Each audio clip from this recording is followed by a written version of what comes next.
Hi friends, I hope this finds you well, and I hope it finds you doing all those things to keep yourself well. I also hope that you're staying connected to neighbors and loved ones in new and innovative ways.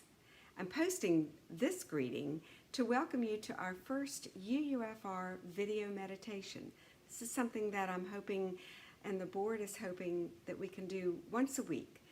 And I'm on a learning curve, so bear with me and hang in there if I stutter from time to time, but I'm excited about doing something new and being with you during this time of imposed isolation. You see, canceling Sunday services doesn't mean that our relationships have to be put on hold, and it doesn't mean that spiritual practices have to be canceled. They just have to be different for a while. So I invite you to hold our UUFR community and our larger communities and our troubled world in your thoughts as together we travel inward to that heart space that connects us. I'm going to start with a chalice lighting, and it's one that I found in a group of worship resources around the theme of resilience. I thought that was appropriate. And that was my dog that just jumped down from the sofa. Anyway, this is the chalice lighting that I found.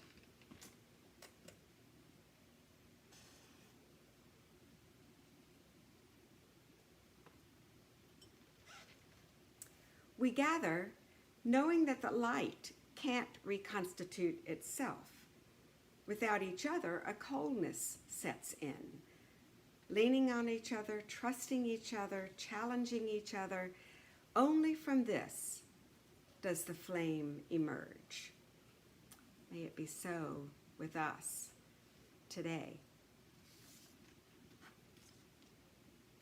During this pandemic, and the anxiety that has taken hold, I want us to remember the seventh principle of our UU faith, the respect for the interdependent web of life.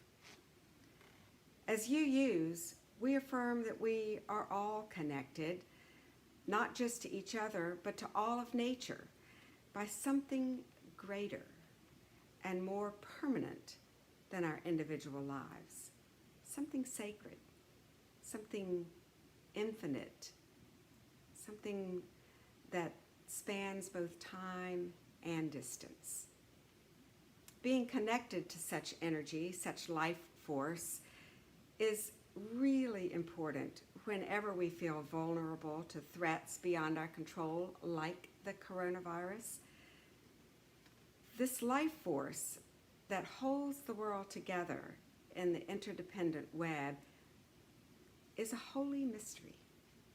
We can't name it, we can't explain it, but we do and can experience it. So rather than trying to explain the mystery, I want to share a poem that has been important to me in this time. And believe it or not, I think you all know this poem pretty well, probably.